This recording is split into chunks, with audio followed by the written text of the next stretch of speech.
देव फक्त भक्तासाठी रडतो. देव कधी आपल्या परिवारासाठी रडले नाही. देवाच्या डोळ्यासमोर यादव कुळ नष्ट झालं, ती द्वारिका सुद्धा नष्ट झाली, द्वारका समुद्रात बुडाली, तरी सुद्धा देव रडला नाही. अहो, ज्या दिवशी राज्याभिषेक होणार त्या दिवशी वनवासाला जाऊ लागलं तरी सुद्धा देव रडला नाही. पण देव केवळ भक्तासाठी रडतो.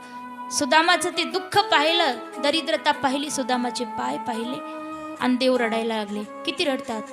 देख सुदामा की दीना दशा, करुणा करके करुणा निधि रोए, पानी परात को हाथ छुआ नहीं, नैनन के जल से पग धोए. देव किती रडले तर शुकाचार्य सांगतात, सुदामाचे पाय धुण्यासाठी देवाला तांब्यातलं पाणी घ्यावं लागलं नाही. देवाच्या डोळ्यातून एवढं पाणी वाहिलं आहे की देवाच्या डोळ्यातल्या पाण्यानं भगवंतानी सुदामाचे पाय धुतलेत. इतके रडले.